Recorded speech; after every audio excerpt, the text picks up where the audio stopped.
And we're off. Welcome to the show, guys. Got a great one lined up for you today. As far as you know, you just don't know where we're going to go. And the crazy thing and really cool thing, I don't either. As usual, if you'd like to support this channel, there are PayPal and Patreon links in the info box below. Send it on over to the queen of flat earth, the mother-clucking chicken chucker, the beautiful Betty Van Velsen. How's it going, Betty?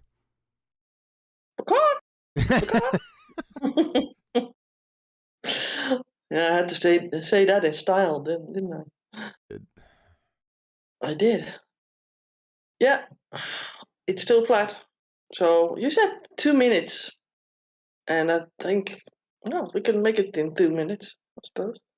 I said 2 minutes. What do you mean 2? I didn't say 2 minutes. Yeah, I said it's gonna take 2 minutes. No. Oh.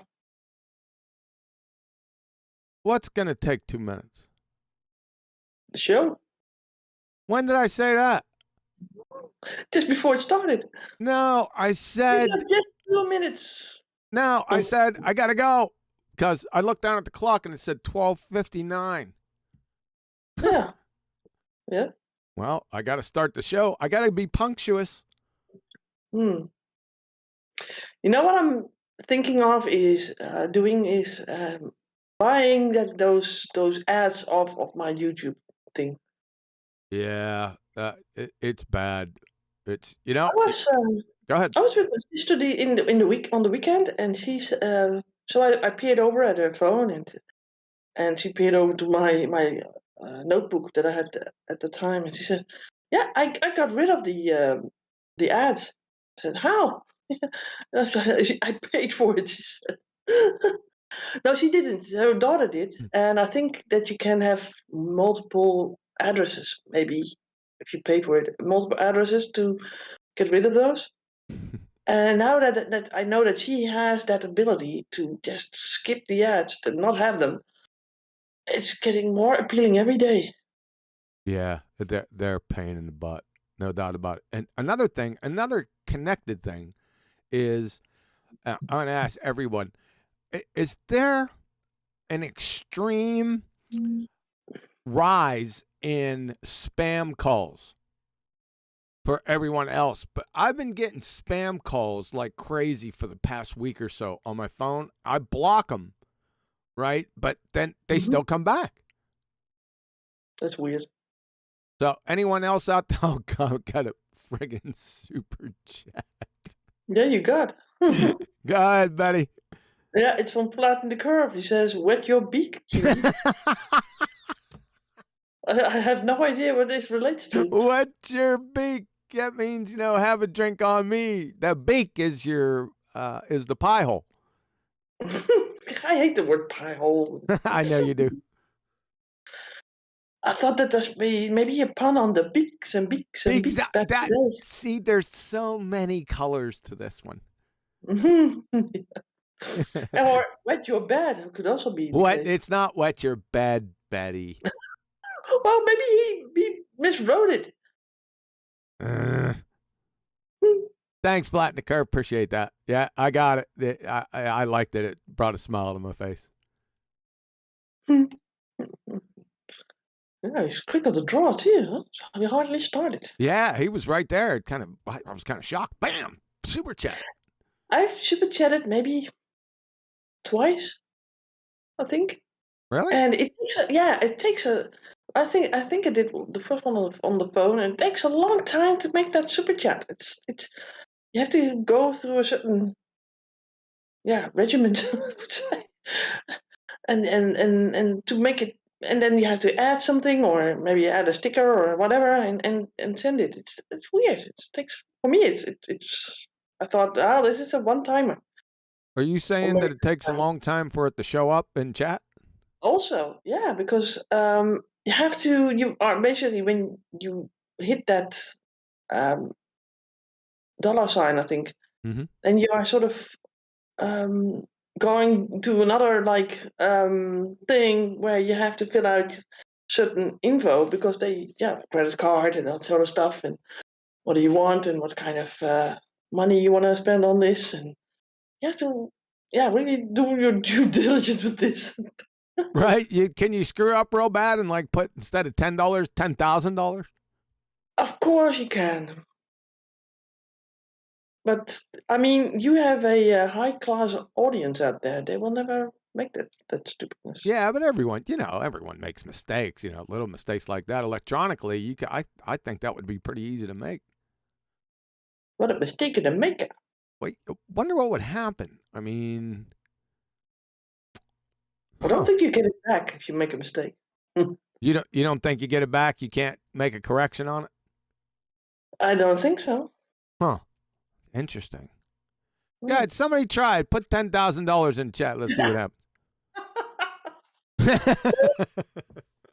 I just told you have a high-class audience, so why would you even try this? Well, that high class, that means they got a lot of money so that they could do it and then it won't hurt that bad. No, that class is of another nature. What's the class? What class are you referring to? Well, at least most of the people that are in here and at least know the nature of what they're standing on, the earth. Yeah. How does that make them high class then? Well, they have discovered a big secret and have sort of, well, stood up for it as well. I mean, that's is a different class of people. So Being able to see through all kinds of deceptions and illusions and... Oh, God, here we go. Friggin' on the monologue. That's why I know you're just making shit up. No, I just stopped. I wasn't monologuing. So maybe a two-sentence is monologuing in QE's mind? Nah, it's just droning on and on about something that can be answered. Well, that's maybe why I usually turn you off when you do it by your onesie. I do not drone on incoherently.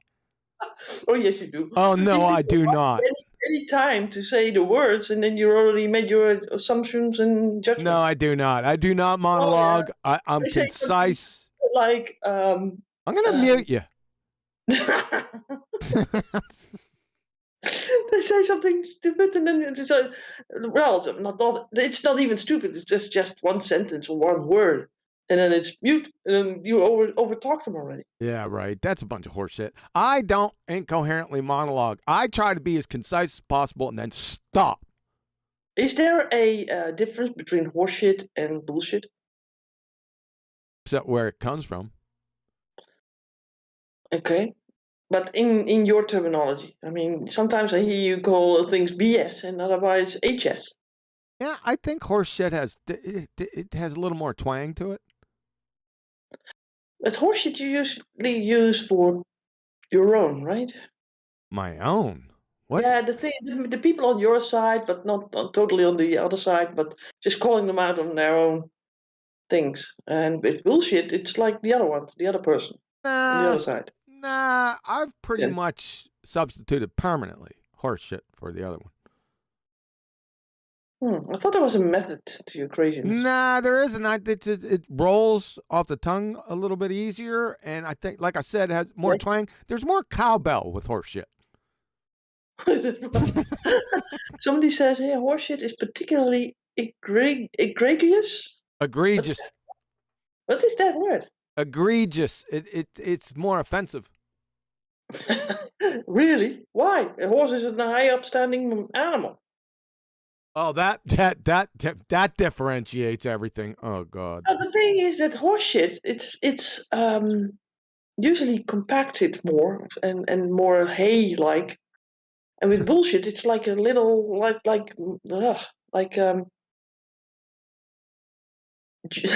would say juicy. Joe, brother, I didn't know you were. It's like nasty. I didn't know you were a shit connoisseur. I know my shit. Go ahead. Get the joke of the little girl on the plane. You know the joke. I don't. Right? I can't tell it like you. Go ahead. I can't tell it either. It's just something that I once or twice did. It's the joke that a little kid is on a plane, and she's sitting next to a guy, older guy, and the guy wants to make conversation with her, and he says, says something like, "Well, shall we talk?" And also, like for example, maybe the meaning of life and if God exists. And she said, "Yeah, well, before we do that, let me ask you a question. When we have these many animals that all feed on the same sort of feed, like grass, like cows, horses, rabbits, uh, any other animal that eats grass." And she says, every animal at the end of their digestion system have a different kind of shit. Like the one has droppings, and the other has like bullets, like droppings, and the horses have other sort of like manure and that sort of stuff. And then then the guy says, "Well," she said, "Do you know about that?" And he says, "Well, why that is?" And he says, "No." She says, "Well, then it has no point talking to you about God because you don't know shit." I liked it when you first told it to me. Yeah, yeah. It had tentacles from our previous discussion. I think that where I got it from was more elaborate, was better. I mean, I might see if I can find it again. Well, I can't find it again, but I know that it's out there somewhere where people used it before. I thought the gentleman on the plane was an evolutionist. That's what I thought.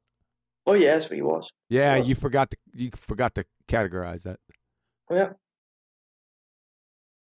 Yeah, it might have been on an evolution forum, maybe.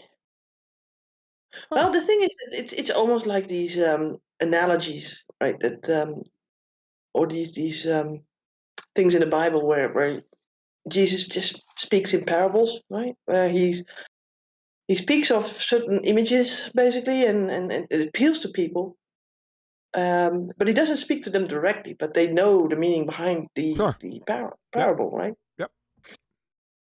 And it convicts them. It's sort of, yeah. They tend not to want to know because it's out there. It's a way of not really hurting people, but do hurt people. Yeah, but Betty, when they asked him to explain the parable, then he did. But most of the time, he spoke them in parables. Neil, your mic's a train wreck. Yeah, Sure, because I'm driving. Hold on.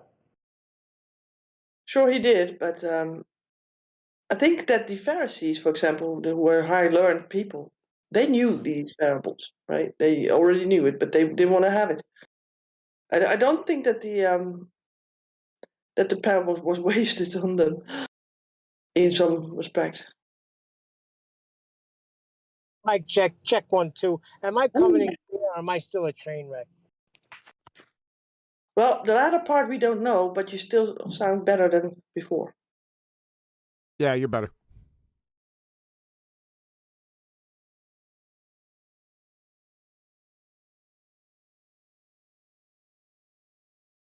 We're almost by our onesies. Where's everyone at? Maybe Adam is still out for tea. I don't know where we're going to go here. Do you have any substance today? Nah, not much. Well, Neil, you got anything?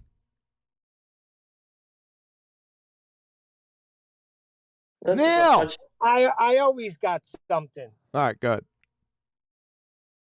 I stumbled across this video, and even though he's low-level fruit, I didn't know who it was until No, not low-level fruit. Low-hanging fruit.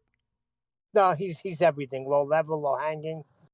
Planning a walk, saying that Nathan Oakley has got the brother. same channel on Flat Earth Debate. And the things he was saying, it just really ticked me off. No rebuttal to anything. Go ahead, Betty. Do your best planner walk. Ahoy!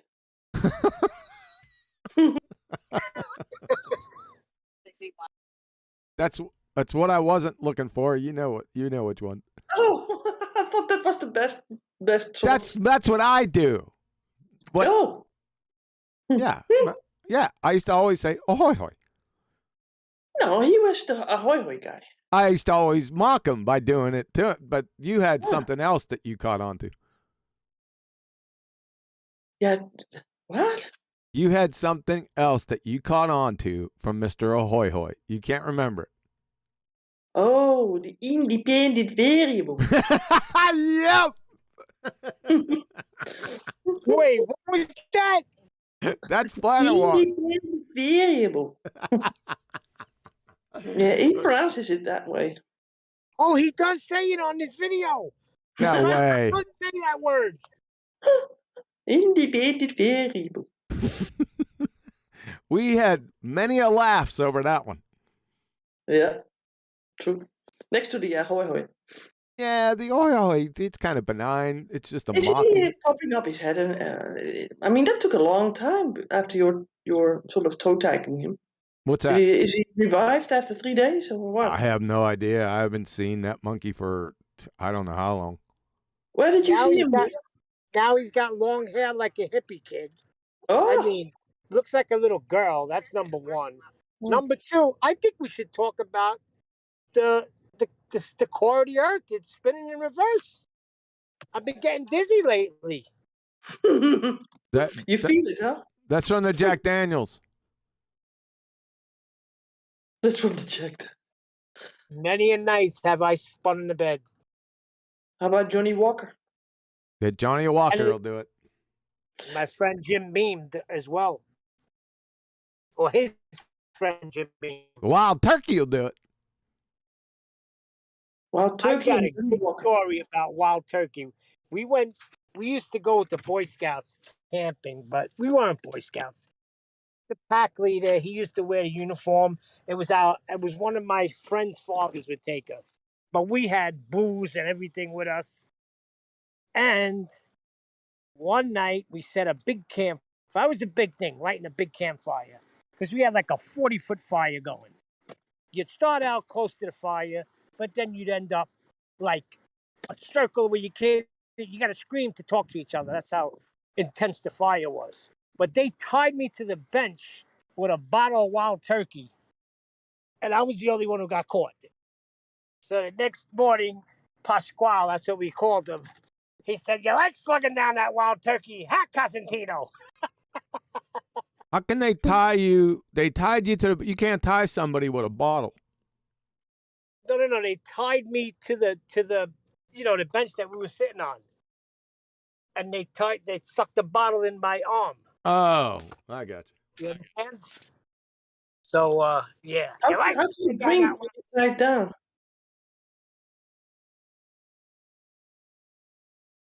Remember, that's all BC, before Christ. All right. Well, John uses it for medicinal reasons, right? I do. Yep. Like anybody else. Yeah, thanks, Betty. Yeah. When you tell that story, what do you do? We're talking about I'm not getting it. When you talk about the Earth being too close, that you light on fire, you say, "Let me go closer" or something. How does that go? Oh, the spontaneous combustion. That's a second law of thermodynamics violation. That's a sun. Every time you tell that story, I'm reminded I think of myself being tied to the bench at a campfire with a bottle of Wild Turkey. Oh, I see. I see. Yeah.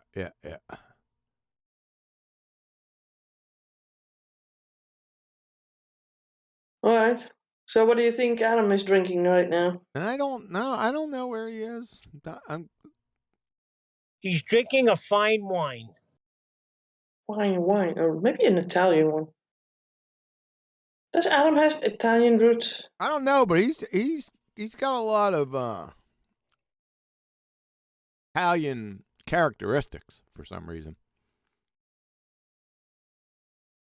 In what way? Well, he's always talking about Italy.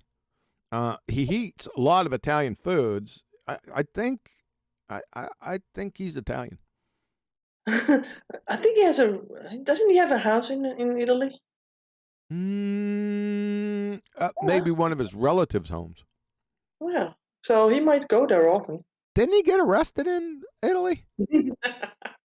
I think so, yeah. Wasn't that on the Flat Earth tour that they did? Yeah, I remember watching it. I I think was really shocked at that. Yeah, I was too. I remember watching it. Yeah. A real rebel. Yeah, rebel at heart.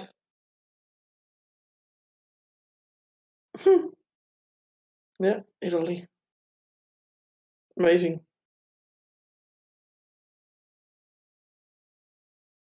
Well, that might be a 2-minute show, wouldn't it? Can't be 2-minute show. We've been going for 21 minutes and 38 seconds. 40, 41, 42. Yeah, but you're going to say something profound in a minute, and then we have to break off. So you went for a mission to get maybe a second bow. I did. How did that go? Okay. I guess I didn't get another bow. Did they try to force it on you? Yes. These salesman types? What do you think? Yeah, I think yes. You're correct. Did you succumb to it? Negative. Hmm. I didn't what the acquiesce. but the people in Oh, brother. in the Mediterranean have is when you go to Greece, for example, you have these guys that stand outside the restaurants and the terraces where you can sit and eat, and they try to get you to go inside, right? And then it gets to be very hostile sometimes. It's hard to get away from these guys. Well, that's an avenue I didn't think would go down. Right to Oh yeah, Greece. I just thought of it because of the Italy and the aggressive shopkeepers. You're just bouncing all over the place. Yeah, so I remember that in Greece, it's just the most of the times it's the ones that are the restaurant holders, right? But in Turkey, I went to Ephesus in Turkey, Right? and there it's even more aggressive. Also with other shops, you can't look at the sort of window shop because if you do, if your eyes wander towards the goods in the windows or that they have sort of set outside, they come like like flies towards you. And before you know it, you have like a leather jacket on, 3 golden bands on your wrist, and they try to get you inside of these shops. It's really nasty. What? So they put all of that on you? In other words, they're coming to sell a jacket and they put it right on you, throw Oh yeah, some bracelets yeah, on. Oh, you look great. Come on. Wow. yeah. It's really. I don't know how it's now, but I back in the day it was really really feisty, especially when you're a woman, right? If you just with a couple of women walk there or by yourself, it might even be more difficult because they chat you up as well. It's really difficult. They chat you up. Yeah, they chat you up. I heard that expression once. Good one, Betty. Listen, I heard all the Greek restaurants, they have this sign that says parking in the rear. Hmm. Oh, brother. Yeah, so it's. I mean, I like the people in Greece, and they're usually very nice, right? But the ones in Turkey were some even more aggressive. It was not good. So you're And saying also they cheat you, right? They tell you. I was in a shop there, and they had these nice little sort of perfume bottles, right? These little nice perfume bottles with all kinds of colors and stuff. And apparently these things are not worth that much, but I paid much too much for that. And but they had also a shop next to it. Yeah, we also have a shop, and that's a gold shop. And before I knew it, I was like sort of, yeah, well, how do you say that? Trotted down in another direction, and before I knew it, I had like a golden necklace around my neck and all kinds of stuff. Before I could just talk myself out of that shop, it took ages. And afterwards, I dare not watch or look at any goods or stuff because every time that you would think, okay, the owner is not here, and you would sort of hold a bag or whatever you wanted to maybe look at, and then before you knew it, there was 3 guys around you to get you into their shops. And you also had to basically bargain make a bargain and bargain for a cheaper price, which I'm not good for. Just tell me what you want for it, and I will say if I want to give that to you, right? But they want to bargain. It's really not my thing. Can you bargain?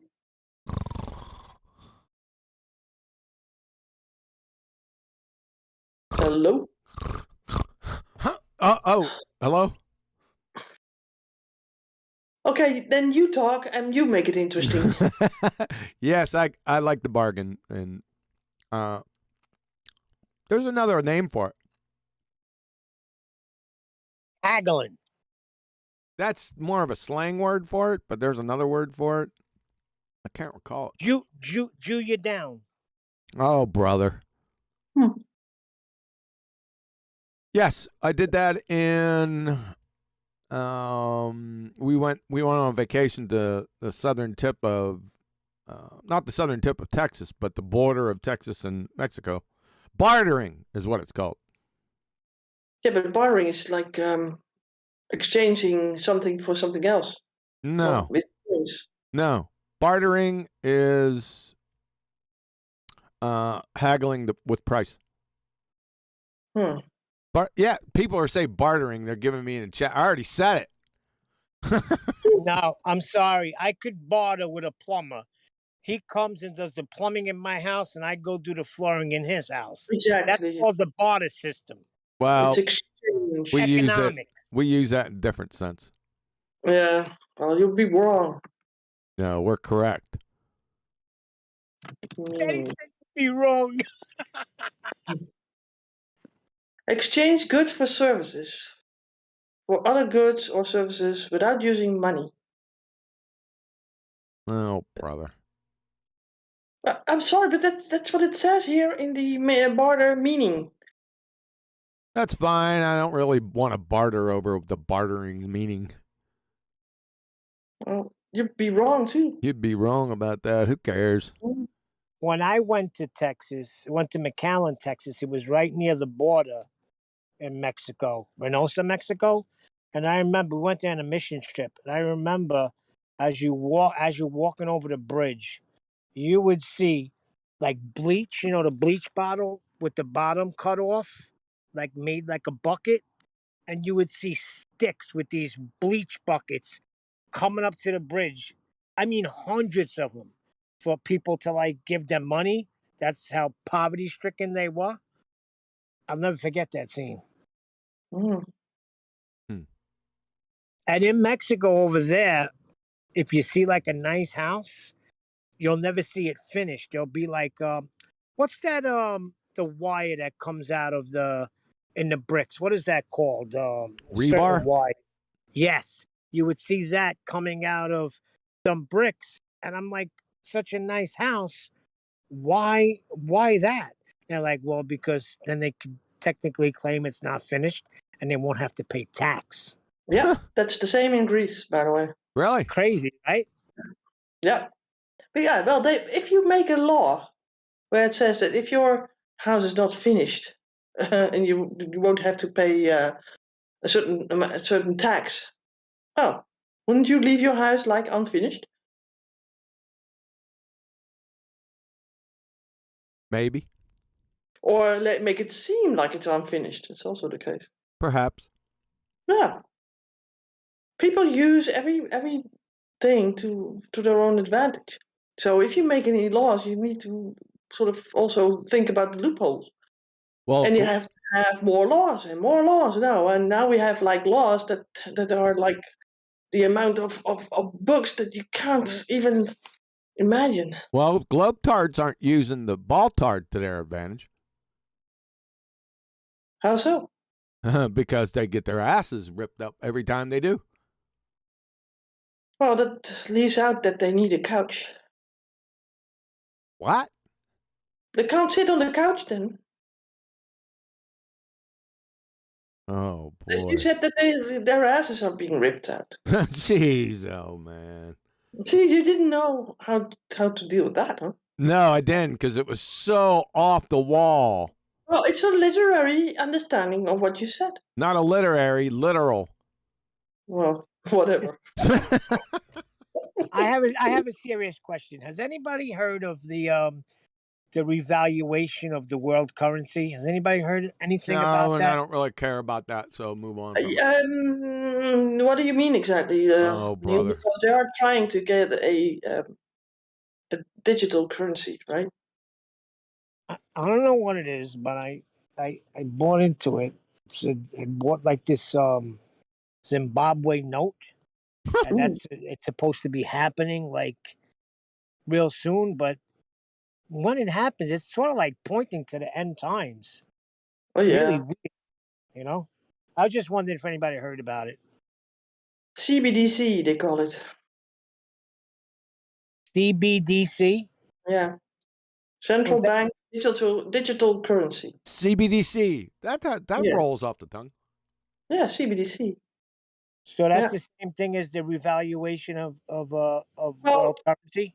the thing is, the Arabs are going to get rid of the petrodollar. They will maybe accept oil in other currencies, which means that you, United States, are going down with your economics, which means that it will unleash all banks to fall, cascading into a big downfall, and then they can have that digital currency already ready for people to embrace. Yeah, And if because you you're have supposed to that, get then you are basically a slave.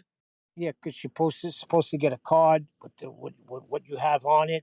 What Hmm. this is that it's all the years of all the gold that's been stolen from all the countries.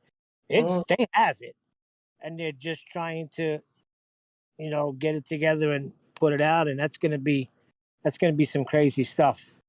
Hey, if it happens, I'm a zillionaire, bro. I hope so. Well, after this, the currency, the digital currency, is they can program it. So they can program that digital money that you can only spend it on certain things. So you can only spend it on, say, the lease for your house or the pay for your house, energy, but also specific things like meat, for example. If they say, okay, you had your 2 grams of meat already, 2 grams as well, 2 ounces of meat this week, you can't have any. So the computer says no. 2 grams. That's not much.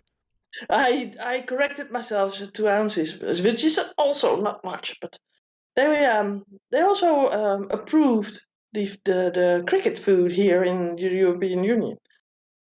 What? And they don't have to label it on the package. Cricket? Did you say cricket food? House crickets, yes. The hell is that? A cricket, a grasshopper-like type. All right. You said cricket food. Yeah, food. They grind it into powder and put it in everything. So it's not the Like, cricket's food. It's food made from crickets. yeah, food. Yuck. Might have to be food. Yeah. It might just be little grams or whatever that they put in there, like protein, right? but they have not really sort of figured out or researched the whole negative thing about it. I mean, crickets can have many parasites, right? That will be grinded along and you will ingest. I don't Also, know. the outer layer of a cricket, it's usually not that good for mankind to eat. I don't Because they can know. get colon cancer. I don't know. Well, I do know because I researched it. I stopped my studies of crickets many years ago. Well, then you're in luck. Right? But you're not in luck when you have that CBDC sort of over you. And since the United States is also inside the WEF, right? The WEF, The WEF. or WEF. These barking dogs are going to get you in a cage. Wait a minute, you wanking WEF. Mm-hmm. Yeah, well, you should attack these people, not me. Say yo squeen.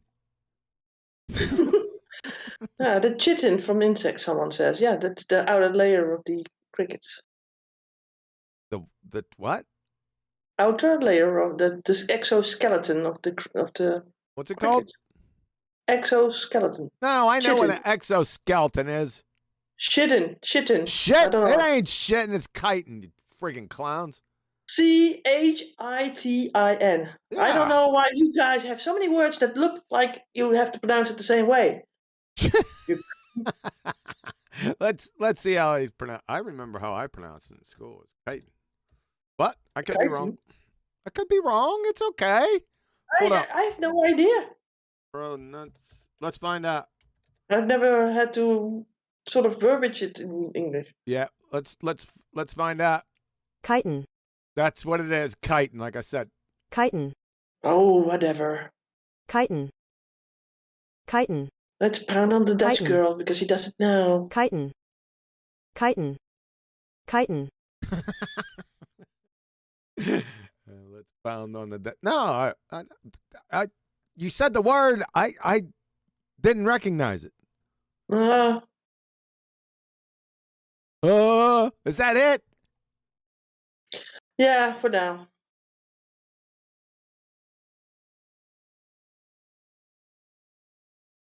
I ain't eating anything with any crickets in it. Somebody says that CH is the sound of like a K sound, right? It is. But not in every word. That's correct. Yeah, because you have a guy named Richard Chamberlain, for example. It's also CH. Yeah, he's not. So how can a Dutch woman to know how things are pronounced in your freaking language? Yeah, that's true. It's okay. I was just unsure because you said it in a sentence, and I was like, "What the hell is the cricket shedding?" Probably too, and that's also grounded into food. Somebody says try pronouncing and then Chelidonium. Chelidonium. What? I'm not looking. What is that? Chaldean. No, that's not it. Chelidonium, it says. Never seen that before in my life. Ever before. Yeah. Yeah, they say that there might be like for example on a Friday the banks close, and then then they won't open again because they want to sort of not having everybody go to the bank and get their money out, right? So they close it down for the weekend, and then it doesn't turn on Monday. And then a couple of days they let us like plunder the whole world, right? Sort of like the movie The Purge, I think. and then they have a solution, and then everybody has to go to that central bank digital currency. So they're employing the Hegelian dialectic. Yeah. It's a nice little game, isn't it?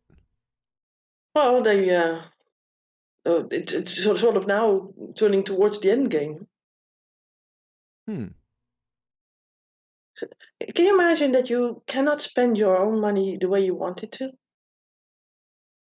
Right? Suppose that you have like $1,000 in your bank account and you want to spend it on a bow, for example, and then the computer says no.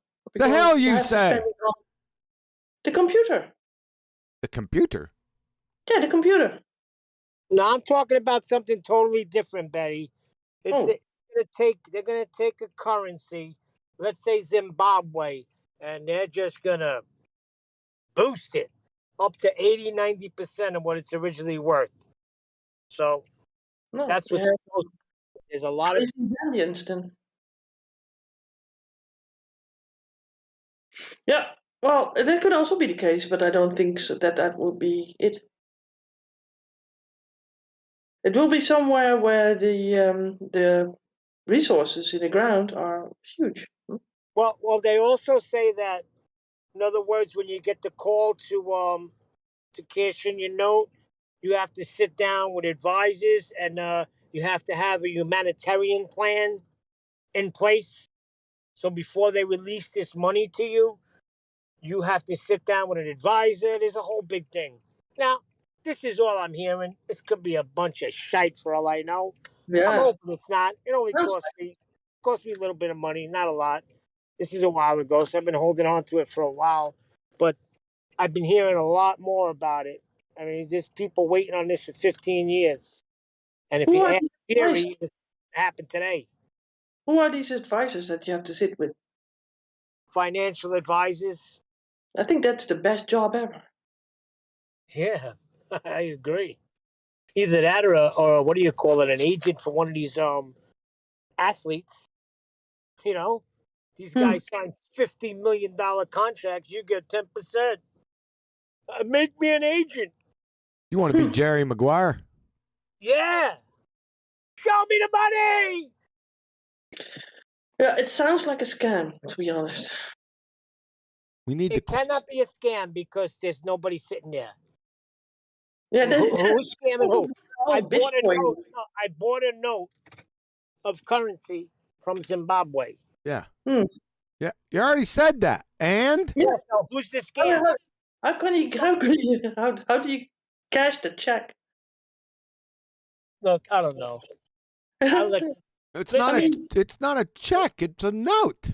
You guys are all over the place, man. I wanted to refer to you, QE, that saying that you have. Something with your ass can check or whatever. Something, I forget it. Your mouth is writing checks, your ass can't cash. you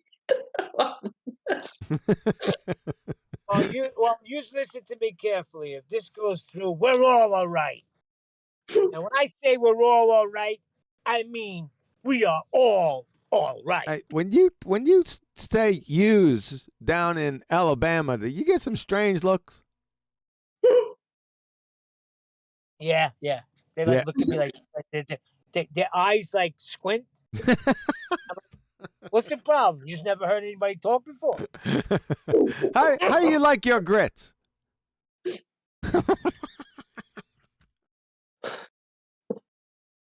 Too funny. How you like your grits, Neil? I like him al dente. El Dante? Who the hell is that? Is that from the El Dante's Inferno? Yeah. Al dente. It's Italian for the state of pasta, huh? El Dante. Yeah, I want my pasta al dente. I like my pasta al dente. How do you say it? El dente. Who's he? Never heard of him. See, we're back to Italian again. Yeah. You like salt on your grits or butter? Are they instant grits? No, self-respecting Southerner. I was They're just gonna instant say grits. that. No self-respecting Southerner. Yeah, that goes right along with Utes. Well, no, you said use, but you didn't mean it with use. You meant it with yuns. Never mind. These two youths. What? You said two what? I'm sorry, youths. That is an excellent part of that movie, man. It just cracks me up. Yeah, I'm gonna have to. I haven't watched that in a while, man. I'm gonna have to snatch up that movie.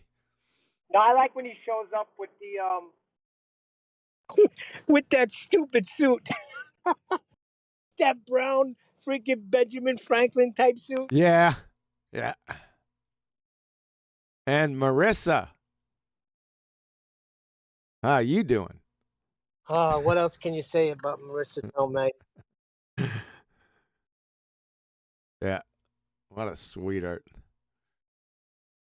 All right.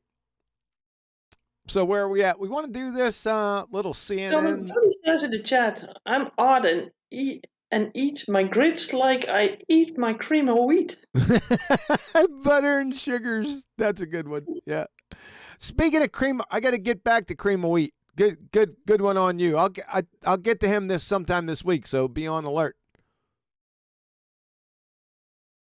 Red alert. Yeah, be on alert. I did the last one and I had to stop, so I didn't want to go. Yeah, I didn't want to pull the 4 to 5 hour routine, Betty, so I stopped her. But I think we have questions and phone calls coming in to Cream of Wheat and the other delusional dipshit. What was his name? Dickless Derek. Yeah, that's it. I gotta thank John LeBon, whoever it was. I first heard it perpetuated by John LeBon and then Timmy. I don't know which one started it and where they got it from, but that star rotation in two different directions, it's just a colossal dumbass statement. I just want to thank them for giving me hours and hours of absolute pleasure tearing that shit up. John LeBon. Yeah, That's an oldie, man. John LeBon. He was a perpetuator of the stars rotating in different directions. He's never been on the scene anymore, is he? He's never been on the scene anymore? Nowadays, in this time frame. I don't think so. I think we dealt him. He knows I have pure contempt for his dumbass. And he come on Nathan's show like second or third time, and I was just tearing into him. Do you think that it's the same as Timmy Clown? You think they're the same person? Yeah? No. Why not? No. Why not? Because they're two different people. Yeah, you say so, but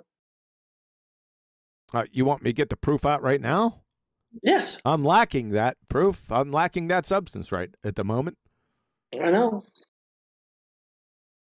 Like I am the on the opposite side. because you said that they both were like having the same argument and they had the same modus of operandi. Sort of Nah, Timmy. Nah, they don't. If I remember correct, what did I do with John LeBon?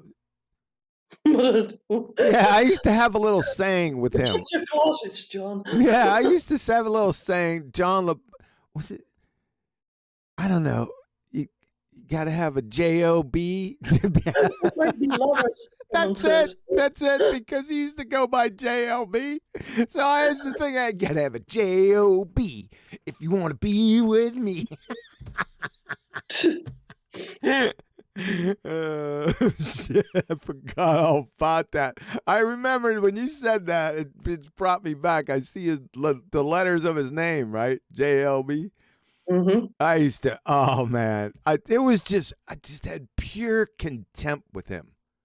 Ever since I heard from the beginning, it was when I first come out here, I ran into him quite quickly. He was one of the first ones, right? And I'm listening to him on one of his videos, and everything he said was fucking nonsense. But he was like a Rhodes Scholar, and everyone was gawking at us. I was like, are you kidding me? Rhodes Scholar? Yeah, they treated him like a Rhodes Scholar back then, and I'm like, this guy's an He was on every hangout back in the day. This guy's an abject moron, man. Everything he said, and what he does is he never stops talking, right? It's like monologue, a constant monologue. He'll just go on and on, and I'm there, stop! And Nathan has a sort of a liking for him.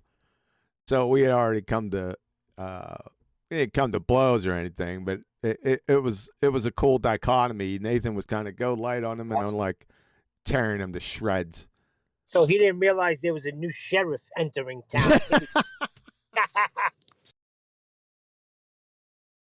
Yeah.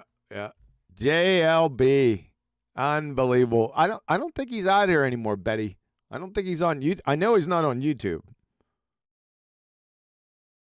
If he is, he's staying quiet.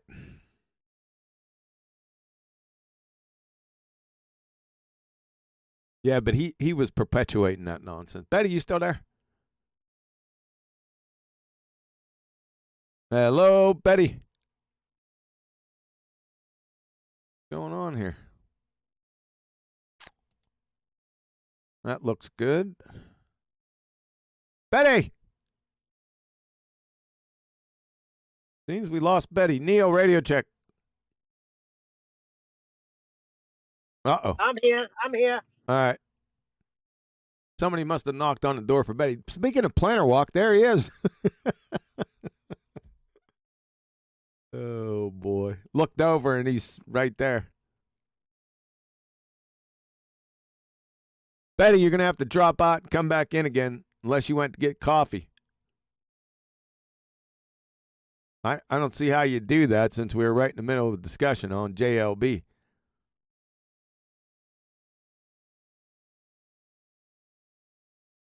No, we're going to have to wait for Betty to come back.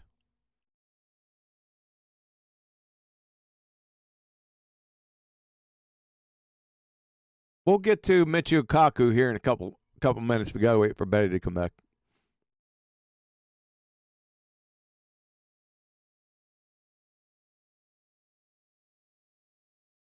Yep, she dropped. So let's see if she gets back in here.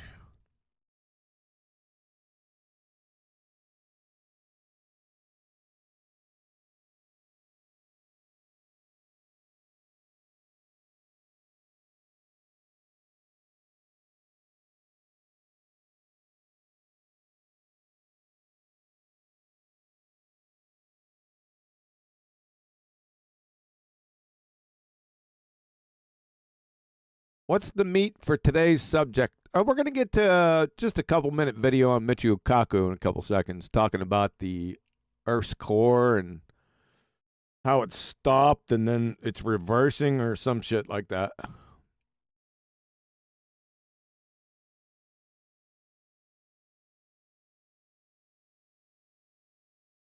Betty seems like she's not coming back. There a computer freeze on her again, probably. Let's try.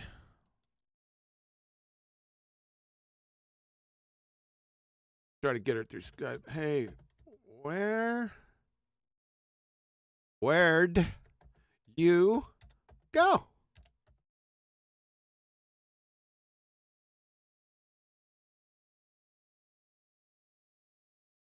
I'm all by me onesie. Besides Neil.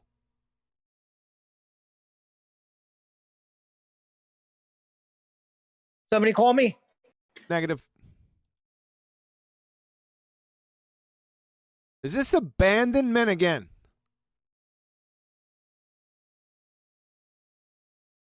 Abandon.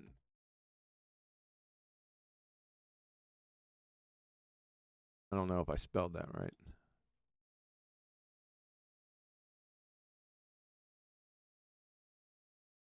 All right, let's see.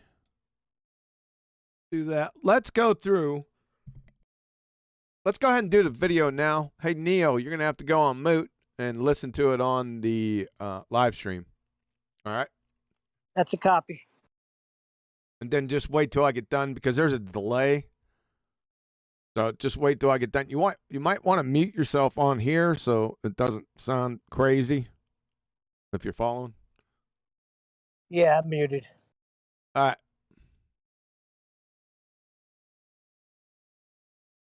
Let's see where we're at. No, that's definitely not right. Oh, there we go. So we're going to have to be a little careful. Not we, me. Because this is CNN and they'll be all over copyright. So I hope they make a bunch of stupid statements quickly so I can stop it. If you guys are following me, I'm sure we won't be disappointed. If you know what I mean. I already shifted it over. All right, let's go. Well, this morning we are learning about a shift in the Earth's inner core that sounds like the plot. Sounds like a plot. What the hell is going on here? Brian, we were listening to this video earlier. I had to take off, but Brian said it was the moon. So they took one of their moons, right, and put it in the middle here.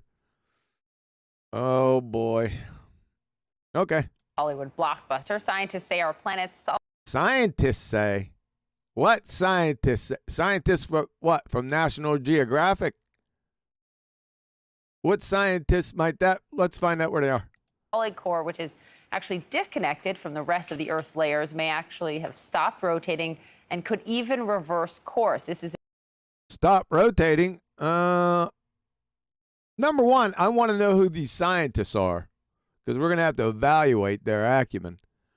Second of all, you're going to have to demonstrate that that monkey was spinning in the first place. Right? so we can follow the yarn, because it's not making any sense up to this point. It's a new study. It was published Monday in the journal. Oh, they pop up the new study. Okay. I will guarantee you, if you pull this up and then search for hypothesis, how much you want to bet you ain't going to find it in there? Multi-decadal. I like that. It's just not multi-decade, it's multi-decadal. Nice. Variation of the Earth's inner core rotation. Well, like I said, see my previous comments. Yeah, it's a joke.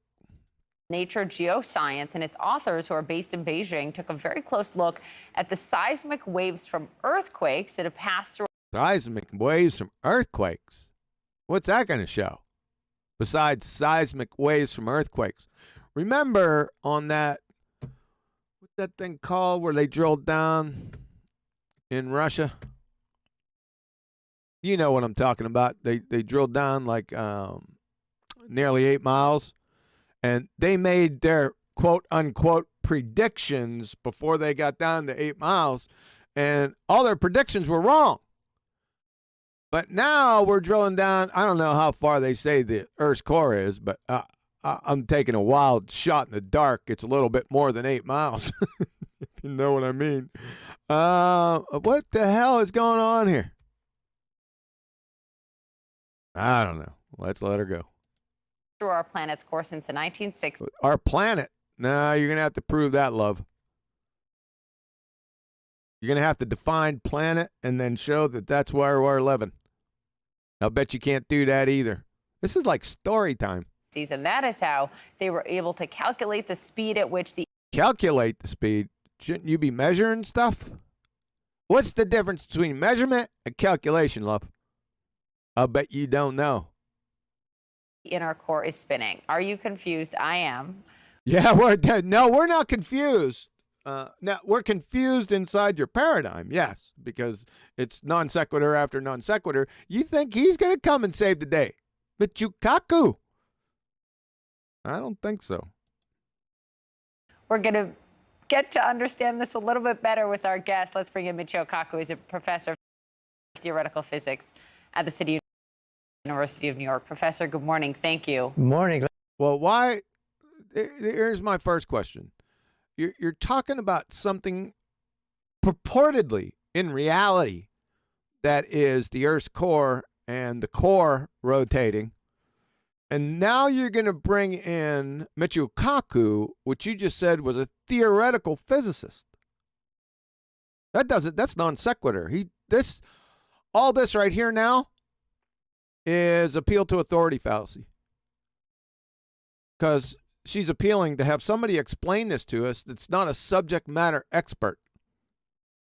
Remember, theoretical physics, this has nothing to do with theoretical physics. Nothing whatsoever. If she would have brought in a TV repairman and asked him, it would have the same cowbell. You guys are following that. Glad to be on. What does this mean? Well, at first it sounds like something from a Hollywood movie. Right. The script says, oh my God, the core of the Earth is The script, you got that right. spinning backwards. I mean, this is worse than having a tsunami or an earthquake. The stability of what you walk on is at stake. It's at steak. I don't think so. It's at burger, not steak. What type of steak? Now, this report comes not from Hollywood. It comes from reputable scientists at Whoa, reputable scientists from where? Beijing University. We're going to have to evaluate that. We want to know their names. In fact, you're going to have to bring them on. We have some poignant questions to ask them to make sure that they're scientists. I'll bet the farm that they're not. They analyze echoes. They analyze echoes. Well, where's the bat pee and the frog piss? All right. That's what we want to know, Kaku. Earthquake takes place, shock waves go reverberating around the inside of the Earth, and by analyzing these echoes with computers, you Analyzing echoes, that doesn't sound like science to me. You can recreate a model of the inside of the Earth. Wait, we can recreate a model of the inside of the Earth. So you're recreating a model. That's a reification fallacy, something that you've never seen, no one has never been near, but you're recreating it. You can't make this stuff up, folks.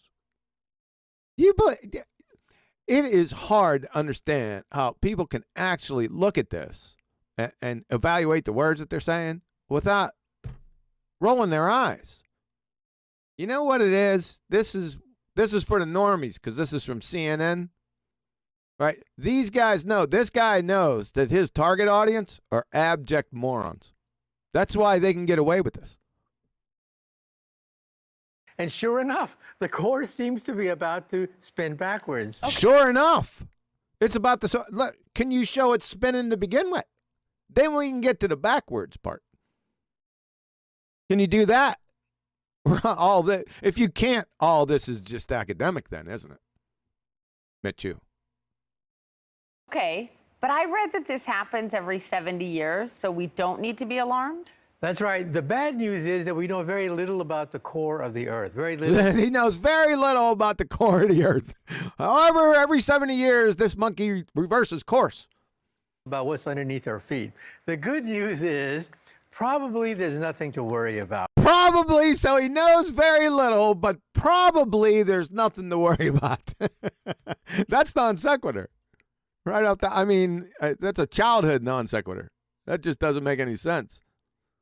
Or you just translating that white paper technical knowledge for the CNN host, because that's pretty stupid. Out in the sense that roughly every 70 years or so, we're not sure. So roughly they're not sure, but roughly every 70 years, the center of the Earth does seem to go backwards. It does seem to go backwards. Now, does it seem to, or does it actually go backwards? By the way, you still haven't shown it rotating to begin with. So we're down this begging a question fallacy fairy tale trail, right? From your pseudoscientists and from an appeal to authority.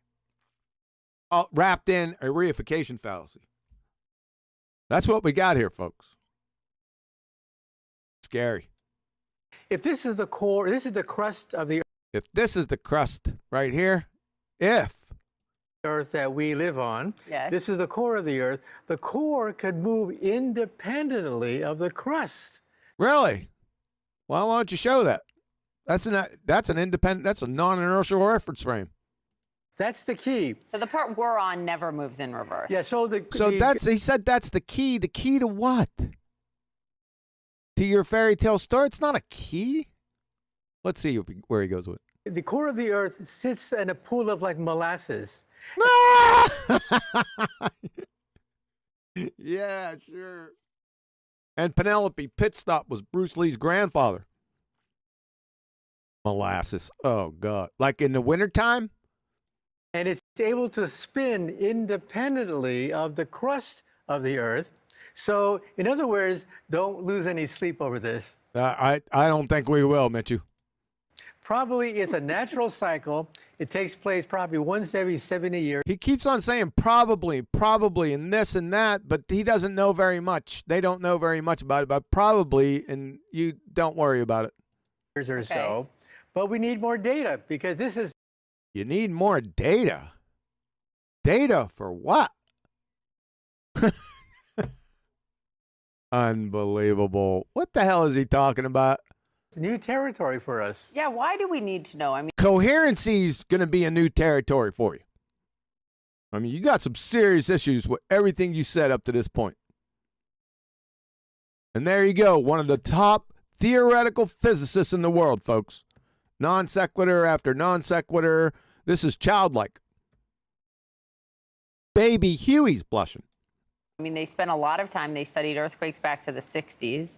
Why is it important to know more about this? What are the implications? The implications are potentially enormous because think of continental drift. Think of it. Continental drift. Where are the continents drifting to? Why are the continents moving away from each other? What is driving? What's the evidence of that shit? Let's start there. It. And also earthquakes. The whole... Earthquakes? Okay. nature of the stability of the planet itself. That planet, you're going to have to show that shit. First, define planet, and then you're going to have to show some connection with what you're standing on. This is a joke. You know very little about You know very little. That is, yeah, that's something that I totally agree with. what's underneath our feet. And that's why this You don't know what's underneath your feet or above your head. You have no idea. information from echoes, computer He's getting information from echoes, folks. Like I said, that's what we're waiting for. I want to see, you know, the bat piss and the frog legs. Stir that up in a pot. Maybe get a crystal ball. Snatch up Mystic Meg. analyze is very important because it tells us the future of the Earth. So not only is this whole fairy tale just made up, it's going to tell us the future of the Earth. Like I said, what is the Earth, like a crystal ball? Or is it the rotating inner core that's the crystal ball? Something's the crystal ball here. He's not telling us, but it's predicting the future for us, folks. What questions, finally, Professor, does this leave you with? Well, it leaves me with the frustration. With the frustration? What? That it's under our feet. It's just you can almost touch it, but it is thousands of miles distant. And Then how the hell can you almost touch it if it's 1,000 miles? See, that doesn't even make any sense. Did he have his coffee before he came out here? we really don't know that much about our home. Yeah, you got that shit right. We know more about other planets. You don't know about any other planets. Making that shit up too. That we do about the Oh, center of that's the so Earth. interesting. Sure. Like Mars, for example, is probably frozen over. Not Probably. Mars, for example, is probably Didn't we go there? Or send probes? Why is he saying probably? Did you catch that? Let's pull a J on him. we really don't know that much about our home. We know more about other planets than we do about the center of That's the so Earth. interesting. Like Mars, for example, is probably frozen over. Hear it? Probably frozen over? Don't- Oh boy. What tangled webs you weave. This is a joke, folks. Not much earthquake activity at all. So we know a fair amount of Not many earthquakes on Mars. Wouldn't they be Mars quakes? Is that what he's talking about? Am I missing that? about Mars. We know very little about the Earth because the Earth is dynamic. Things are moving and churning. Things are moving and shaking. The Earth's a mover and a shaker, isn't it? And Mars is what? Probably frozen over, right? The center of the Earth. That's why we have earthquakes. That's why we have. Well, really? Well, prove that shit. That sounds like a cause and effect relationship, a natural cause and effect relationship. You know, we have this something we have we call the scientific method that adjudicates those claims. So show. He can't, folks, because he doesn't know what science is. He doesn't know what the scientific method. He doesn't understand. He should have finished his statement. You know, the one that Chocolate always brings out one of his quotes. Nobody in his field understands the scientific method. Yes, you should have finished that statement. They don't use it. We know that. They don't understand it. Neither do you. Continental drift and volcanoes. Yeah. Sure. Volcanoes, just like throw terms out there. Well, what does that mean? Nothing. Just empty, substanceless drivel. Volcanoes, my son's favorite thing. Oh, we're going to get into our son's favorite thing. What about QE's favorite color? Why don't we talk about that on CNN? He likes to make it with baking soda and vinegar in the kitchen. Oh, he does. What a cutie. Thank you, Professor. Oh, right. It's probably frozen over. I now understand it much better. We appreciate Oh, I'm sure. Yeah, we're crystal clear now on what's happening. My word. What a joke. This is over. it. Ah! All right. Oh, wrong one. Back to the regularly scheduled programming. Did Betty come back yet? Yeah, she did. There she is. Radio check 1 2 1 2 1 2.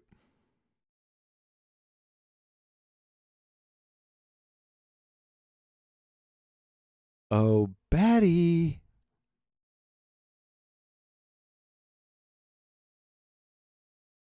She's on deaf and mute.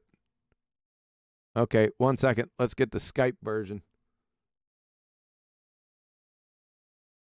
All right. Her computer froze.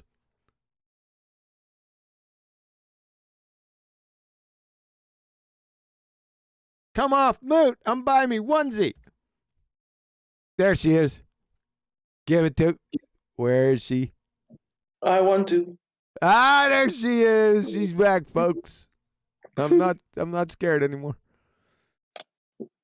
You're not scared anymore. Were you? Yeah, my computer froze.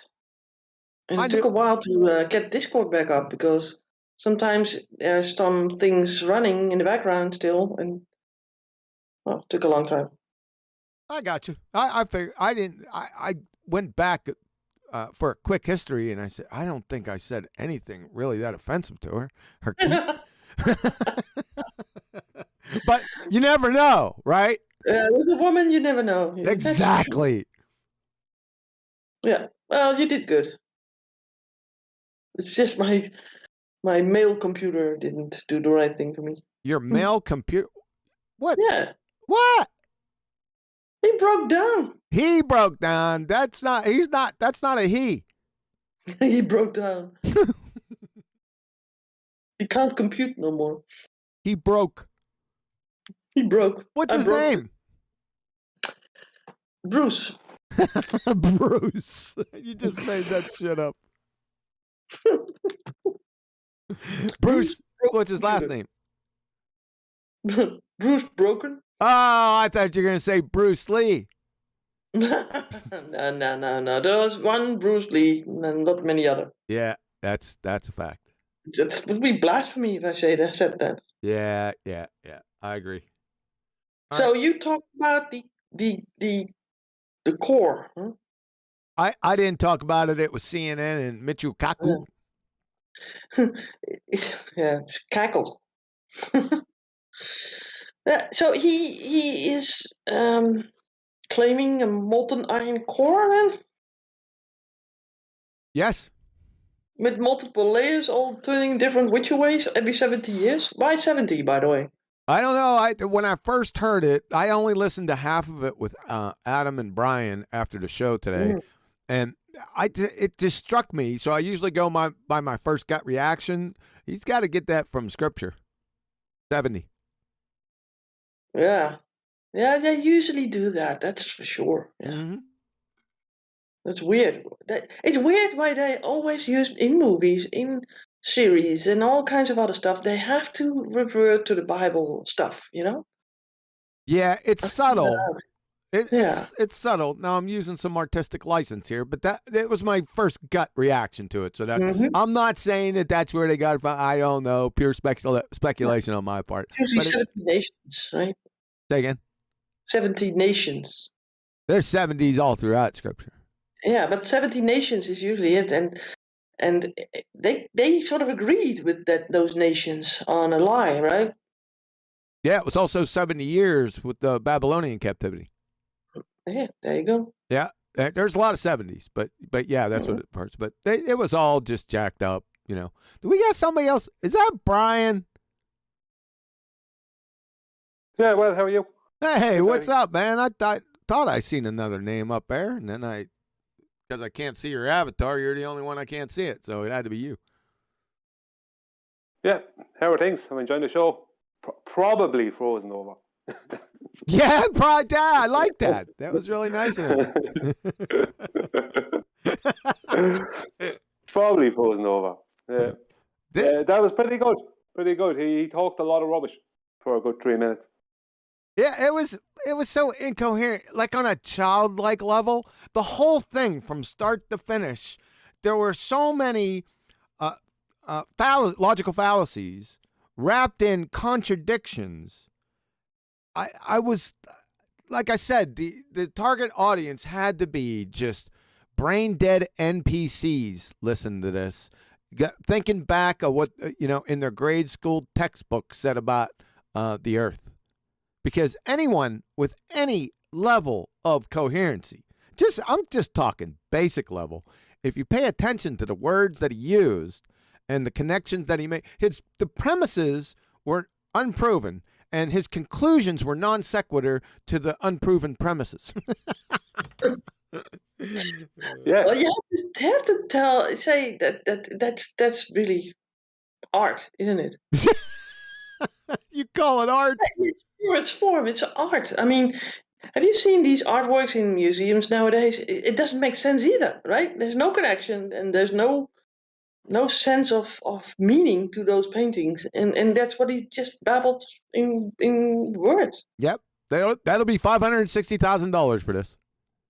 Exactly, and then people hang it on the wall and say, okay, this is a real whatever. And I wonder what happens if one civilization after us digs up our garbage, basically, and encounters all these paintings and thinking, this must be cavemen. They're going to be thinking something. If they're just getting not only paintings, if they discover any friggin' computer drives and they go over what these people thought, they'll be like, what in the world was going on back then? Was this like a worldwide pandemic with psilocybin? Because these people are on shrooms. Yep. Yeah. Well, I see it as the cause of the end of the civilization, I think. Go ahead, Brian. Well, I was just going to say, anyone who finds off into the future finds art from today won't know it's art. They just find like a jar with something in it or some stupid things like that. They won't know that it's art. So they just think there was no art in this time, because they won't. When they see what is being claimed to be art today, they won't make any. They won't recognize it as art. So it'll just be a shelf with a jar on it or something. And today that's like 900,000 euros for this supposed piece of art. Whereas today it'll just be a shelf with a jar. They won't see it. That just reminded me of something. I was watching Seinfeld. I was watching George Costanza just the other day. I'm on the series on Netflix, so I'm done with the unexplained. So I put on George Costanza. I like those guys. You're really done with the unexplained? Yeah, I'm done. I ain't watching that shit anymore. How can you be done with the unexplained? I seen it there and I said, I don't think so. I think that starts with the unexplained.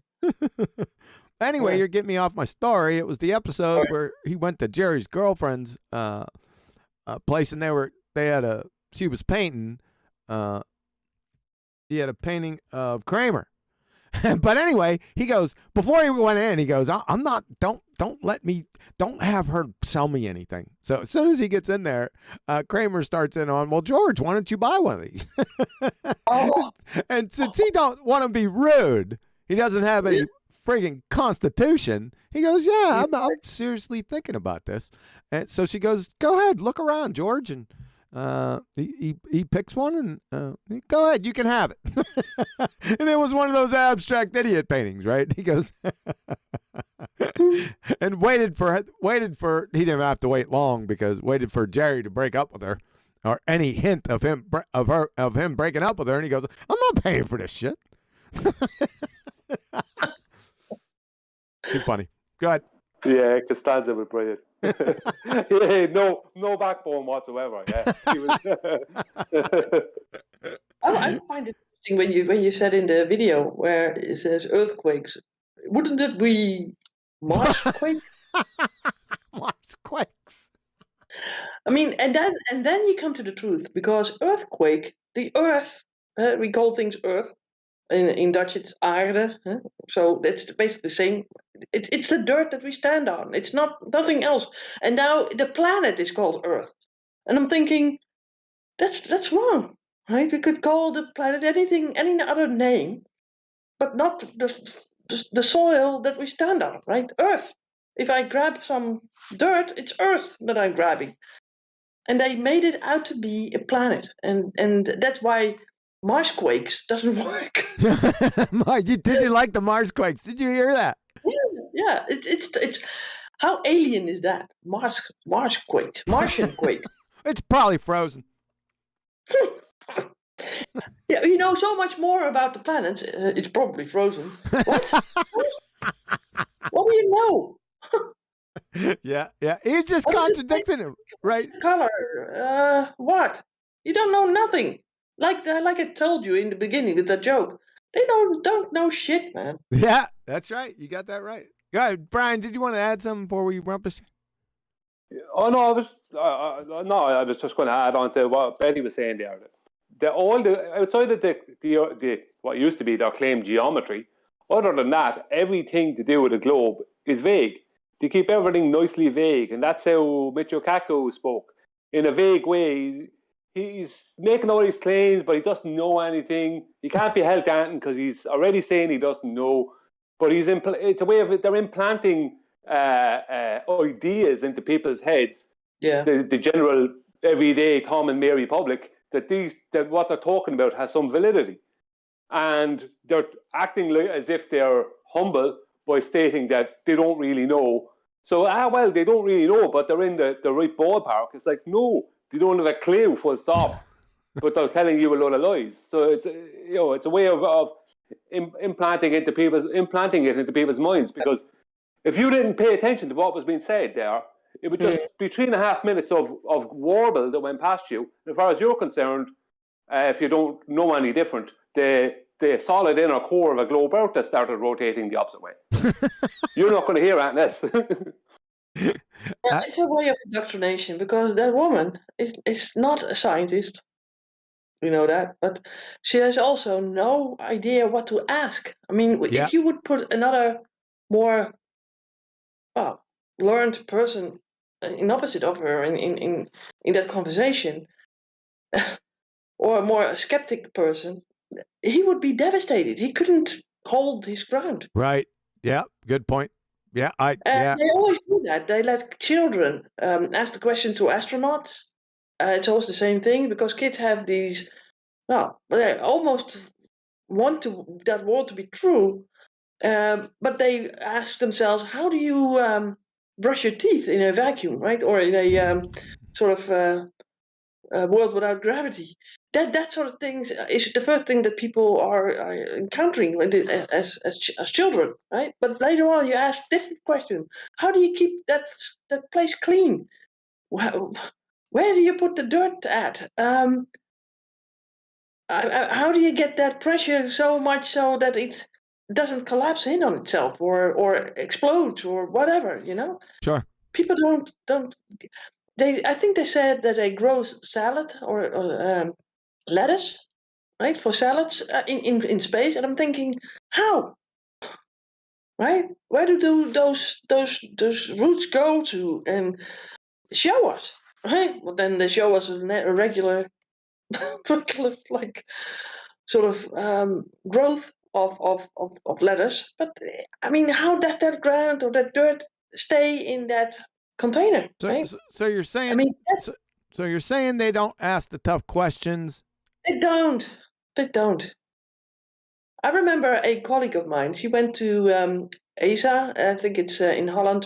There is a place where they have certain items of astronauts there, because we also had two famous astronauts, or still have one, I think. And she saw the capsule that was used to return to Earth with, and she saw those tiles on them, but she also saw the cloth that was attached to it, that sort of makes into balloons, so that when they sort of land on the water, that they will float, right? Yes. And she said to that guy that went on the tour with them, sort of the guy there, and she said, how is it possible that cloth that didn't burn off at re-entry? Right. And you know what the guy said? Ma'am, don't ask these difficult questions. Really? Yes. That's pretty nothing to far. see here. Walk on. Move on. Yeah. I got more of an issue with Brian, with Tom and Mary public.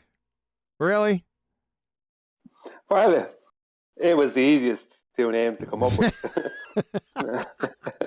I could have said Jed and Charlene, but that's not as Charlene. Jed and commentary. Charlene. Yeah, that's right. It's Joe and Betty. No, Betty. Yeah, I'm okay with that. Karen. Karen is now the name. It's not Joe and Karen. It's Joe and Betty. Public. Oh, be a Karen, they say. nowadays. Joe Coffee and Betty Breadmaker. Betty Breadmaker. You can't even pronounce it anymore. I'll leave it. Too funny. Now, sometimes I'll go ahead and say Sally because I know Betty takes it to heart. So I And put Nancy. Nancy. Yeah, I don't usually use Nancy in that sort of motif. I save that for, the Nancys that I do the treatments on. Mm-hmm. Yep. All righty then. Yep. And with that, Yeah, Nathan usually knows when to and how to end the show. no, he doesn't. He just ends it arbitrarily. Yeah, and that's the best thing. And you should hear everyone after the show when he does that. Because he puts everyone on mute and he goes, perfect. And with that, everyone starts screaming at him. But he already has them on mute. He doesn't we even had know. we had a union meeting about that. That's gonna stop. Huh. Yeah? He did it today. I woke up late and I said, I'll just mosey on in. And I wasn't there 30 seconds. And with that, Yeah, what's going on with that? What'd you do to him, Q? I didn't do anything. I just showed up. I always come in on mute. I'm usually pretty quiet. I don't say anything, right? Because I'm just waking up. I'm just listening, right? I didn't do anything.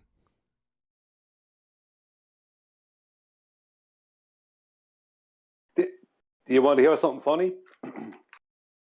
Was that it? Neil? Poor Neil. Stand up for yourself, Neil. Last night, I posted something in Master D, or Mass D, and it was from this show. And I watch this show sometimes. It's kind of a political show. It's an American show. But they cover kind of politics and kind of just general everyday stuff. And they have kind of a good stance on things. But they started this segment off of the show that is going to be covering topics that aren't normally covered. And what did they cover? Nikola Tesla and free energy, right? Really? Right, yeah. I posted it there last night. And actually, I will say this, right? They did go do, it's called Redacted is the name of the show. They did do good research, right? They did do good research, but the problem is they don't know if what they researched is true. But they got names and stuff like that and dates correct, let's just say, as per the narrative. But supposedly, they got a hold of a document that was leaked, that was in the patent industry in the US. And this document was being sent to patent offices for a long time, supposedly, to stop people who wanted to patent free energy machines, right? This claim of free energy machines. To stop that, they wanted to slow down the patent process and cause them bothers and make it not possible for them to patent it, right? So there was a couple of things. There was a list of, there's 8 things here, but there was only 5 or 6 that mattered, right? That were also on this list. I'll read them out, right? These are the things that they wanted to supposedly hold back from the public, right? Patents. Perpetual motion machines, right? I don't think you'll have to worry about that. I don't know of anything that's a perpetual motion machine. I tried to create one myself. It's nearly impossible, right? So we won't have to worry about that. Anti-gravity devices, right? You're sweet. There won't be any anti-gravity devices. They won't be turned up because gravity never turned up. Then there was room temperature superconductivity. There was free energy, and there was gain-assisted superluminal light propagation faster than the speed of light, right? So ant that moves faster than the speed of light, right? Light that moves faster than the speed of light. Other matters that violate the general laws of physics. I mean, what? I mean, how could you take that list serious? I mean, I just, how could this be something that was sent around the patent offices in the US? Who could take any of that serious? Anti-gravity devices. Has someone shown you gravity is validated? You know, perpetual motion machines, free other matters that violate the general laws of physics. Well, what are they then? What are the general laws of physics? Like, would be a violation of entropy? Would that be something that no one should be able to patent? Like claims of going off out into space in rockets?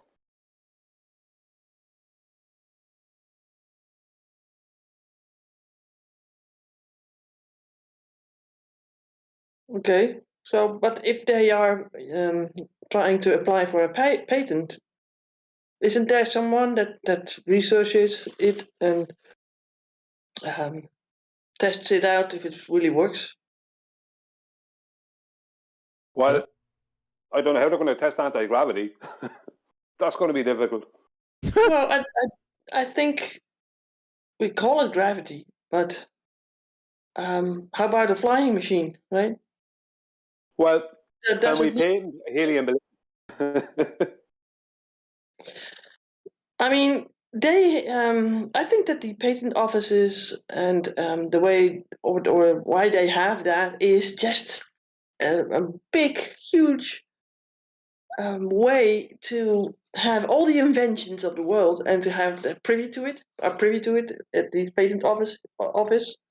Like Einstein was a clerk there, right?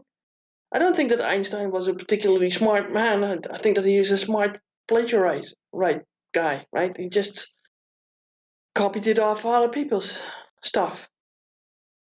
Yeah, he wasn't. It's not just one patent office. I mean, he worked in a patent office, right? Yeah, so he used a lot of ideas and a lot of things pass by. Yeah, right? that's true. That I Yeah, never so really thought about that. You're right. yeah, you could basically be a gatekeeper if you put the wrong people there, the powers that ought not be. If you put them there, it would be a great gatekeeper thing to just withhold society of things that they need. Also, there's a lot of these things that went in yeah, how do you say that? Not blacklisted, but covered up, like military. How do you say that? Military silence, or I forget the words. And it will never come up because it's a defense thing. You know, they don't want people to know this because otherwise they can't sort of defend the land or whatever. We have to be very careful. That I think that the whole technological advances is much further than we perceive now. You know. I was thinking how that would work. The patent administration, like there would have to be like a overall governing body of the entire world. Yes. You'd think, right? Because it wouldn't work otherwise. I don't know anything about the organization and how it's subdivided. I have no clue. So I'm just talking out my butt. I don't know. I'm just asking, just common sense questions, right? And the concept behind it. You would have to have a governing body. What a logistical nightmare this would be, wouldn't it? Yeah, but that was also with the bank system, right? And then you had these guys, that family that spread out throughout the world. Right. And said, okay, we do it this way, and it works. So what if that's with the patent things would be the same way, right? Yeah. It takes a while for the patent to go along, and you just send it out to the different offices around the world, and nowadays it will even go faster. And already known, already done, right? So no go, or oh, this is interesting. We need to keep this for ourselves, not for the general public, right? And then because people want to earn their money from the patents, Right. they know that people will sort of be drawn in that trap, Right. right? Yep. And once in the trap, you can't get out of it. There was a guy that had a device that you could hear without using your ears, right? It's just you put it on your head and you would hear the sound. And that guy went into the patent office and they said, wow, that doesn't work. And there was a woman there that couldn't hear through her ears, and they put it on her and she could hear. Right? So, and later on they did use a patent on it, but they said it was like now a military secret because of whatever, security reasons. It never went out into the world. So, So what's your point?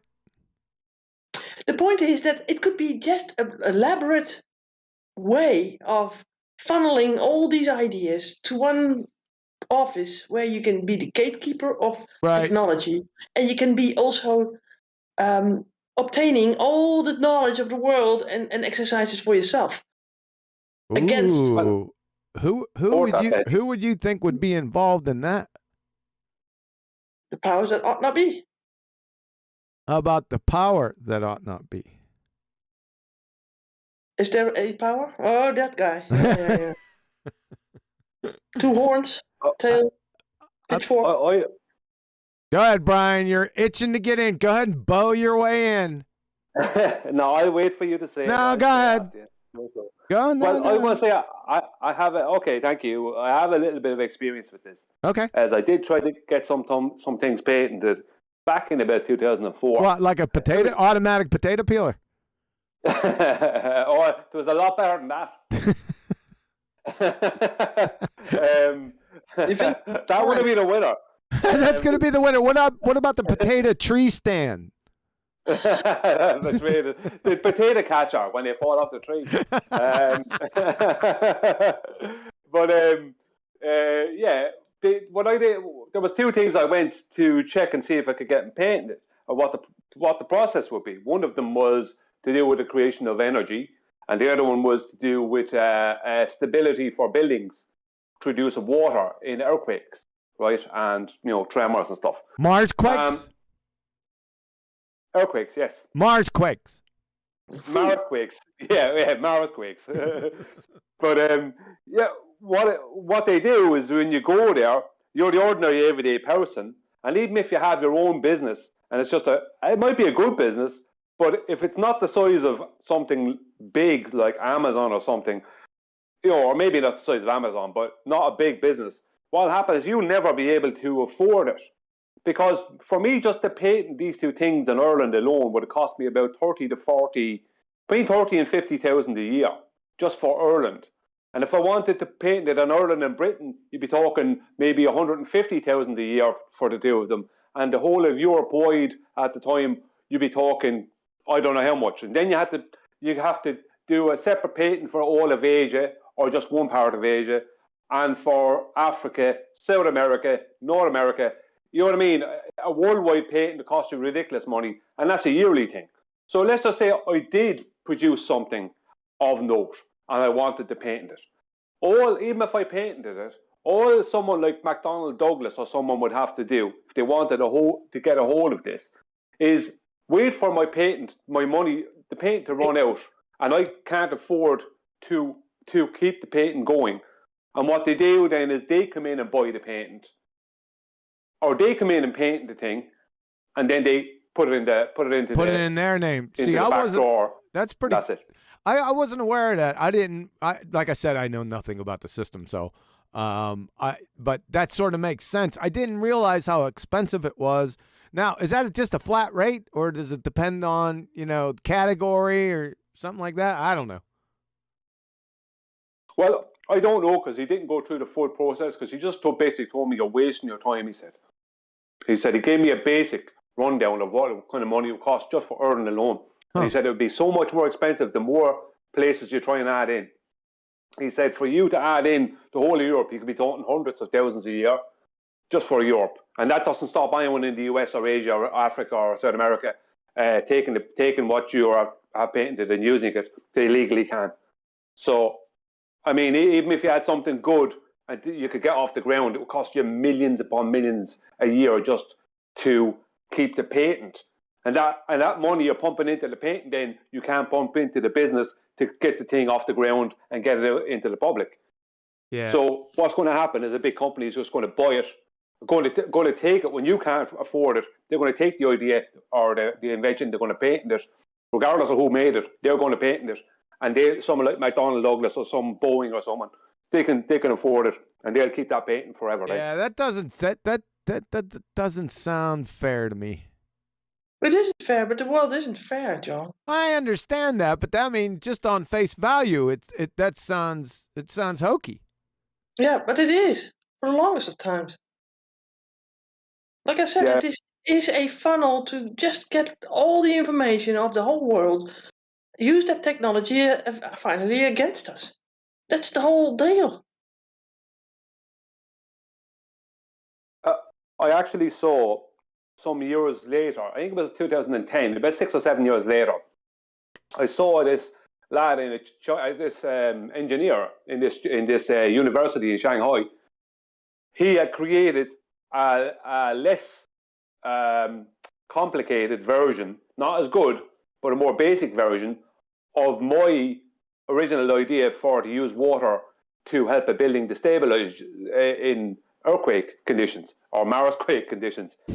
And he had created this thing and it was being funded or whatever. Now, I don't know what happened after that, but the basic premise worked.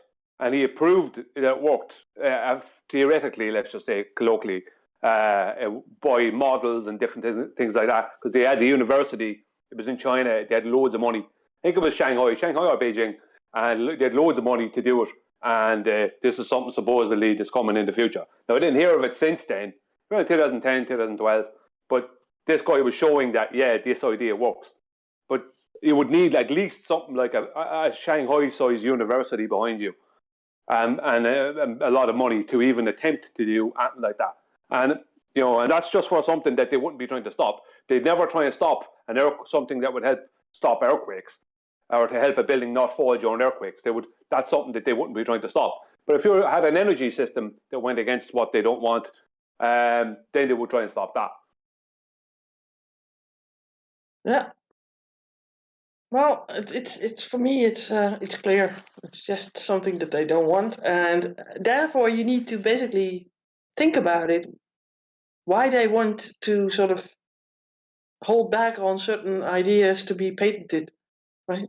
And even now you have the GoFund people, and you can maybe get it out there and let people pay for a certain work to be done, and that's a threat to them. Yeah. So now they also own those companies, or that GoFundMe and other places where the people sort of donate money to people for setting something up, right? And if it doesn't approve with them, then they can just shut it down.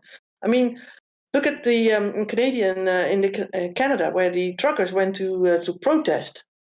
And they had a GoFundMe set up for these people to have at least certain supplies and money to be there. And they just said to that company, okay, the GoFundMe company, you don't want to comply with that, and you don't repay these people their money.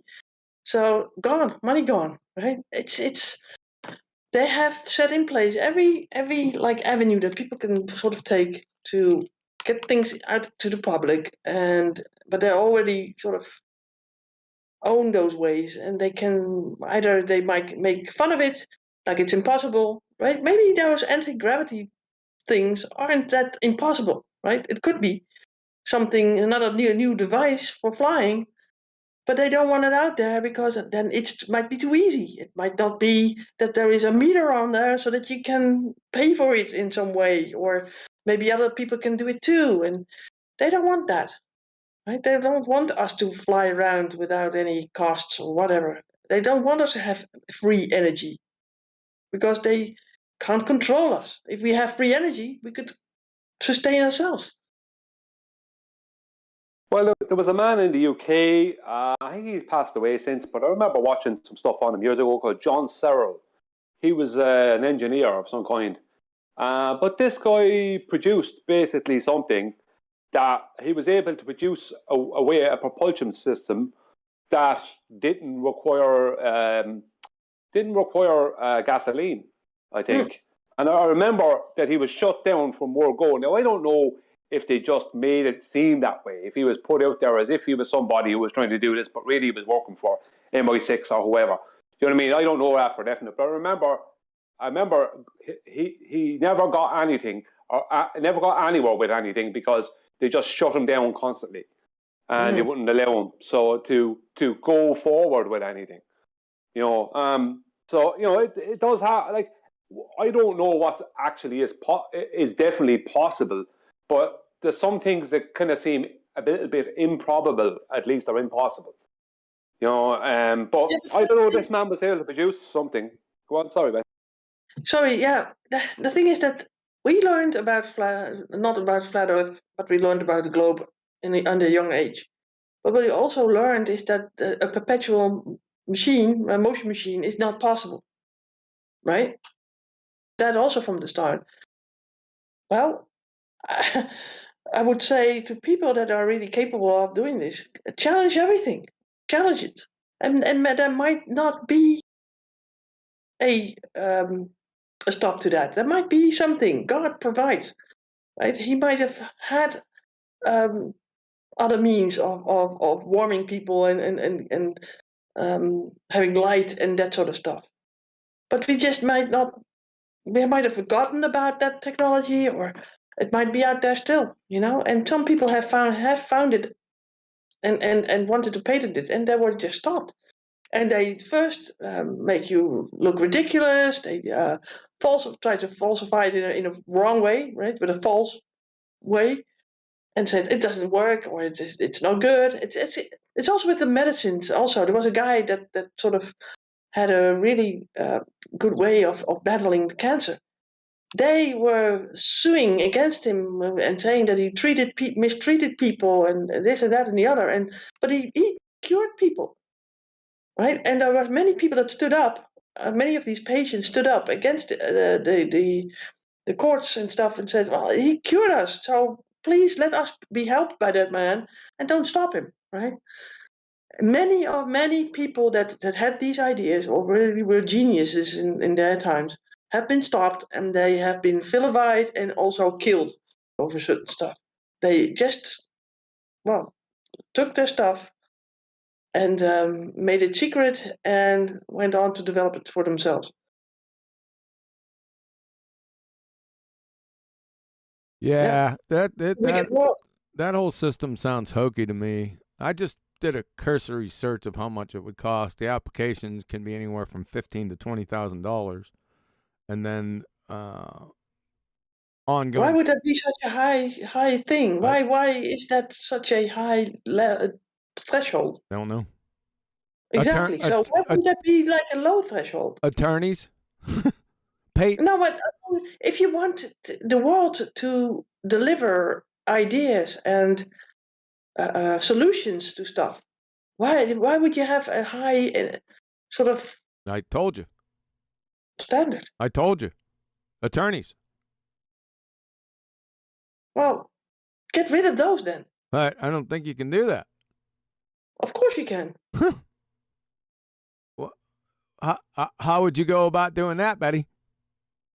Well, we do have guns, don't we? Yeah, we do have guns, don't we? Yeah, that's right. You just threaten them. Just threaten them. I love where your mind's at. Well, the thing is, if we don't pay these guys that much, then people don't want to go there either, right?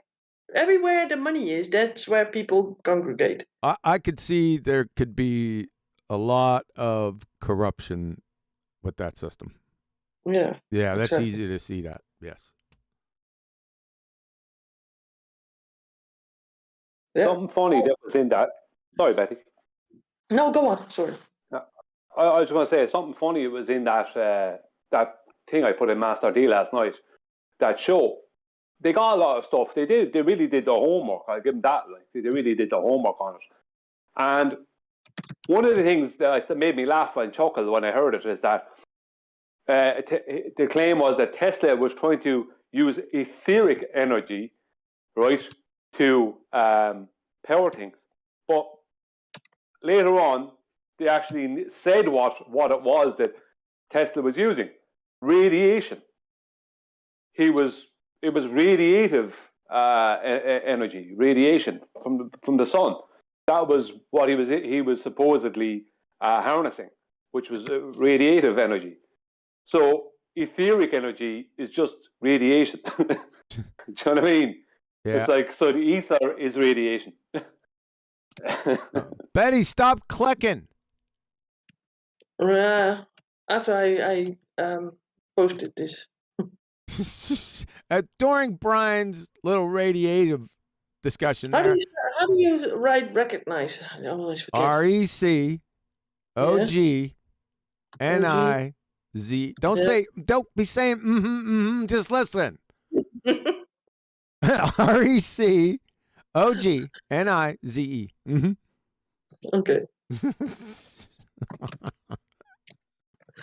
Well, somebody said in the chat, Stanislav Brzezinski. That's the guy that I was alluding to. That guy had a research done on people that had cancer, and he noticed that in the urine of people was a certain substance when they had cancer, and people that didn't have cancer, he also noticed that substance was not in there, or the other way around. I forget. I'm not a doctor, but and he noticed that stuff that he could sort of synthesize the stuff that people needed, and when he did that, these people were totally healed. But it took a while, but they were healed, right? And they went after him, court case after court case, and he's still, I think he's still practicing, but only on certain things that he can do, certain cancers that he can treat, not all of them. And he's still vilified. I mean, he's still that if you look him up, then you still find articles and stuff that it doesn't work or supposedly works, or but he has healed so many people in his clinics, right? And that I think it's bad. Why, if we are such a civilized world, right? Why do we stop people from being healed? Because they have a reluctance of being civil. No, they want not us to procreate, right? The devil is against procreations. You know that, right? They want to populate people. Depopulate? They want us here. They want this for their own sakes. What, depopulate people or people on people? Yeah, you know what I mean. I know it came out wrong. It's cute though. I like the way it comes out. That's because I'm sort of like totally into the topic and it doesn't come out. No, it's just it's really cute. I like it. I'm not laughing at you. I'm laughing with you. Well, luckily, but don't forget the message behind the thing. No, we haven't lost the message, buddy. To be honest, that's the first. I was always sort of aware that the world was going in the wrong direction. And one time, after I broke up with my ex, I had a lot of time on my hands. And the first thing that I went into, and that got me into a sort of a rabbit hole, the first one, was the whole cancer treatment thing, right? So I went in, I saw a documentary on that, and I saw how they treated people that had these solutions to cancer, how they basically, it was a sort of and they use it nowadays in every topic, in every direction, and everything that they don't want people to go. They use the same tactics all the time. There's nothing new under the sun with that. So first they try to sort of divert you away from it, right? And then they want to make it difficult for you to continue money-wise. Then they make you fun at you, make you look ridiculous, get you into court cases, and in the end, they basically kill you and take your stuff away from you, right? So it's a sort of step-by-step playbook, and there's almost no way to win. The only way that you can win is not to think about the money yourself, right? But to immediately put it out there for many other people to see this and for many other people to do the same, so that it's out there, you know. I thought we were going to use threats. Yeah, I'm not. That was a plain joke, because the easy way out is to just, well, use their tactics, get rid of all kinds of people that are in your way, right? But that's their tactic. And with that, don't do that to Brian. Yeah, you make it quick, Brian. Yeah, I'll make it quick. Yeah, you know, if they took cancer away from all the claimed cancer research and all the radiotherapy and all this kind of stuff away from hospitals, and that was all cured, then how big of a chunk of the medical world, the mainstream medical world, will be gone? Yeah. How much power do they have over the populace because they control the cancer? Yeah. You know, and that's it.